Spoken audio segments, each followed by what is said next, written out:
ప్రేమ, యేసుని ప్రేమ.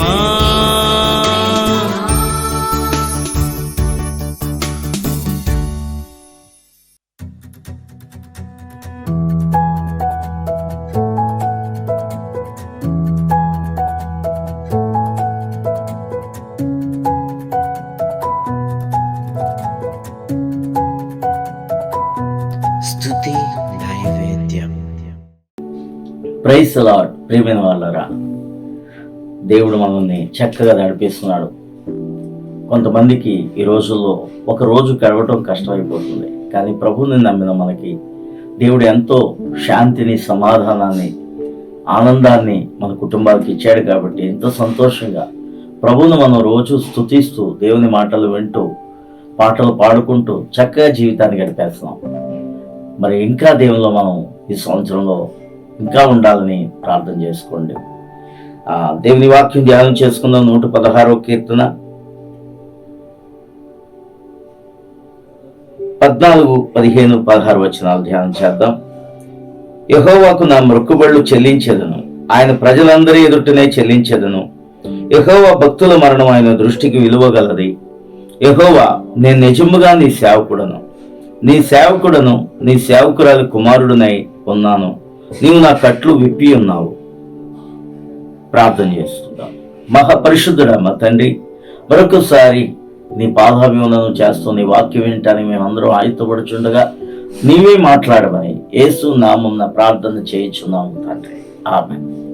ప్రియమైన వాళ్ళారా, ఈ కీర్తనకారుడు అంటున్నాడు, యెహోవాకు నా మొక్కుబళ్ళు చెల్లించెదను, ఆయన ప్రజలందరి ఎదుటినే చెల్లించెదను.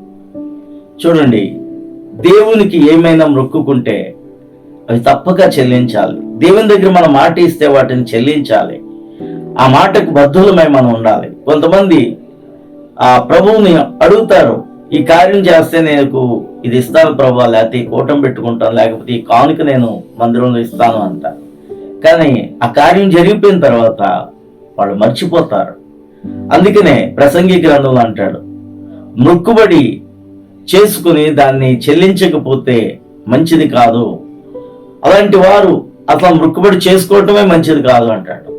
కాబట్టి దేవునికి ఏదైనా మాట ఇచ్చేటప్పుడు చాలా జ్ఞాపకం ఉంచుకోవాలి మనము. కాబట్టి ఆ మొక్కుబడిని మనం తప్పక చెల్లించాలి. ఇక్కడ అంటున్నాడు, ప్రజల్లో నీకు మొక్కుబడి చెల్లిస్తాను, అందరి ఎదుట నీకు చెల్లిస్తాను అంటున్నాడు. దేవునికి స్తోత్రం. కాబట్టి ప్రియమైన వాళ్ళారా, దేవునికి ఏమైనా మాట ఇస్తే, ఏమైనా కానుకిస్తామన్నా, లేకపోతే దేవుని పని జరిగినప్పుడు, దేవుడు మనకి దీవించినప్పుడు దానికి తగినట్లుగా నువ్వు మొక్కుబడి చేసుకుంటే తప్పక చెల్లించాలి. అసలు మొక్కుబడి చేయకపోయినా దేవుడు ఏదైనా మేలు చేసినప్పుడు కృతజ్ఞత కానుకలు మనము ప్రభుకి సమర్పించాలి. నువ్వు ఏ మందిరానికి వెళుతున్నావో ఆ మందిరంలోనే నీ దశమ భాగము, నీ కృతజ్ఞత కానుక, నీ సమస్త కానుకలు కూడా ఆ మందిరానికే వెళ్ళాలి. ఎందుకంటే ఆ సేవకుడు నీ కోసం ప్రార్థన చేసే సేవకుడు. ప్రియమైన వాళ్ళారా, ఈ రోజుల్లో ఇది గమనించట్లేదు. కాబట్టి ఎక్కడ ఉన్న దేవుని సేవకులకు పంపిస్తున్నారు, వారు వెళ్ళే సొంత సంఘాలకు దశమ భాగంలో ఇవ్వట్లేదు. దానికి కూడా మీరు తీర్పు పొందవలసిన పరిస్థితి ఉంటుంది. మీరు అప్పుడు దశమ భాగం ఇచ్చినట్లే కాదు. ఏ సంఘానికి నీవు వెళుతున్నావో ఆ సంఘానికే నీ దశమ భాగాన్ని నీవు. ఆ సేవకుడు నీ యొక్క ఆత్మీయమైన తండ్రి. దానికి కూడా తగిన తీర్పు ఉంటుంది ఒక రోజున. జాగ్రత్త. యెహోవా భక్తుల మరణము ఆయన దృష్టికి విలువగలది. ఇక్కడ ఒక ప్రత్యేకమైన మాట దేవుడు అంటున్నాడు, యెహోవా భక్తుల మరణాన్ని ఆయన విలువగా చూస్తాడట. భక్తుల మరణం. ఈ లోకంలో ధనవంతులు, బీదవారు అనే తారతమ్య భేదాలు చాలా మనకు ఉంటాయి. బీదవారితో ఒకలా మాట్లాడతాం, ధనవంతులతో చక్కగా మాట్లాడతాం, వారితో ఫ్రెండ్షిప్ చేయడానికి, వారిని బంధువులుగా చేసుకోవడానికి ఇష్టపడతా ఉంటుంటాం. కానీ దేవుడు బీద ధనవంతుడని చూడడం. ఎవరైతే భక్తి జీవితాన్ని భూమి మీద చేసి ఉన్నారో, ప్రార్థనాపరులుగా ఉన్నారో, వాక్యాన్ని పాటించేవారు ఉన్నారో, వారు మరణించినప్పుడు వారి యొక్క మరణాన్ని దేవుడు విలువగా చూస్తాడట. అందుకనే లాజరు ధనవంతుడు, వాళ్ళిద్దరూ భూమి మీద ఉన్నారు. ధనవంతుడికి అన్నీ ఉన్నాయి, వైభవంగా అతడు జీవితాన్ని అనుభవిస్తున్నాడు, తింటున్నాడు, త్రాగుతున్నాడు. కానీ అతడు దేవుని స్తుతించువానిగా కనబడలేదు. కానీ అతని ఇంటి ప్రక్కనే ఆ పెంట మీద గూడు లేదు, ఏమీ లేదు, ఒక లాజరు అనే ఒక వ్యక్తి దేవుణ్ణి స్తుతిస్తూ నిరంతరము దేవుని నామాన్ని మహింపరుస్తున్నాడు. అతనికి ఒంటి నిండా కురుపులున్నాయి, కుక్కలు వచ్చి నాకుతున్నాయి, అయినప్పటికీ కూడా దేవుణ్ణి స్తుతిస్తున్నాడు. ఒకరోజు ధనవంతుడు చనిపోయి పాతాళానికి వెళ్ళిపోయాడు. కానీ ఈ దరిద్రుడైన లాజరు చనిపోయినప్పుడు దేవుడు దూతలను పంపించి పరదేశుకు తీసుకుని వెళ్ళాడు. భక్తుల సమూహం దగ్గర అబ్రహాం దగ్గరికే నేరుగా తీసుకుని వెళ్ళి అతని ఒళ్ళో కూర్చోబెట్టాడు. ప్రియమైన వారులారా, ఈ లోకంలో పరిస్థితులు వేరు, దేవుని రాజ్యంలో పరిస్థితులు వేరు. ఎవరైతే ఈ భూమి మీద దేవుని స్తుతిస్తారో, దేవుని నామాన్ని మహింపరుస్తారో, సరైన భక్తి జీవితాన్ని చేస్తారో, వారికి మరణించినప్పుడు వారి మరణాన్ని దేవుడు విలువగా చూస్తాడు. ఇక్కడ అంటున్నాడు, యెహోవా నేను నిజముగా నీ సేవకుడను, నీ సేవకురాలి కుమారుడునై ఉన్నాను, నీవు నా కట్లు విప్పి ఉన్నావు. హల్లెలూయా. మరి ఈ కీర్తన రాసింది మరి ఒకవేళ దావీదైతే, దావీదు చెప్పుకుంటున్నాడు దేవునితో, నేను నిజంగా నీ సేవకుడను. చూసారు, ఒక్కోసారి మనం దేవుని దగ్గర ఖచ్చితంగా మన భక్తిని గురించి ప్రకటించుకోగలుగుతాం. నీ భక్తి నీకు ధైర్యం పుట్టింపదా అంటాడు యోబు గ్రంథంలో.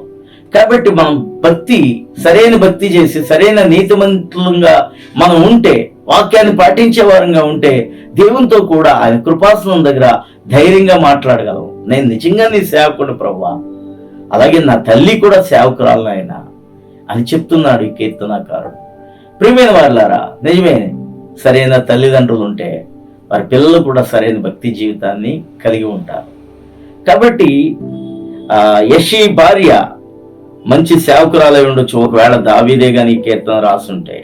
ఇక్కడ అంటున్నాడు, నీవు నా కట్లు విప్పి ఉన్నావు. నిజమే, ప్రతి బంధకం నుంచి దావీదికి కట్లున్నాయి, ఈ రోజున ప్రతి మనిషికి కట్లుంటాయి, ప్రతి విశ్వాసకి ఏదో ఒక కట్లుంటాయి. అవన్నీ దేవుడే విప్పుతాడు. మనం సరైన భక్తి జీవితంలో, ప్రార్థనా జీవితంలో ఉంటే ప్రార్థనలకు జవాబులు ఇచ్చే దేవుడు. కాబట్టి ఇక్కడ మొట్టమొదటే నా విన్నపంలో నీవు ఆలకించి ఉన్నావు అని మొదటి నీ కీర్తనలో నిజంగానే దేవుడు మన ప్రార్థనలు ఆలకించి మన కట్లు విప్పే గొప్ప దేవుడు. నువ్వు నిరీక్షణతో ఉండు. నీ కట్లు ఏమైనా ఉంటే విప్పమని దేవుడిని అడుగు, తప్పకుండా దేవుడు సహాయం చేస్తాడు. ఈ సంవత్సరంలో గొప్ప దీవెనలు నీవు పొందుకుంటావు. ప్రార్థన చేసుకుందాం. మహాపరిశుద్ధుడు అయిన మా తండ్రి, వాక్యం ద్వారా మాట్లాడిన ప్రతి మాటను బట్టి నీ నామాన్ని మహింపరుస్తున్నావు. నీ కృప మా మీద ఉంచి మమ్మల్ని నడిపించమని యేసు నామమున ప్రార్థన చేయుచున్నాం తండ్రి, ఆమేన్. ఈరోజు రక్షణ పుట్టినరోజు జరుపుకుంటున్న జోసెఫ్, సంజీవ్, బ్రహ్మకృష్ణ, సౌమ్య, ప్రభు వీరిని దేవుడు దీవించును గాక. ఇంకా తమ ఆత్మీయ జీవితంలోను అన్ని విషయాల్లోనూ దేవుడు ఆశీర్వదించును గాక. Happy salvation day all of you. God bless you.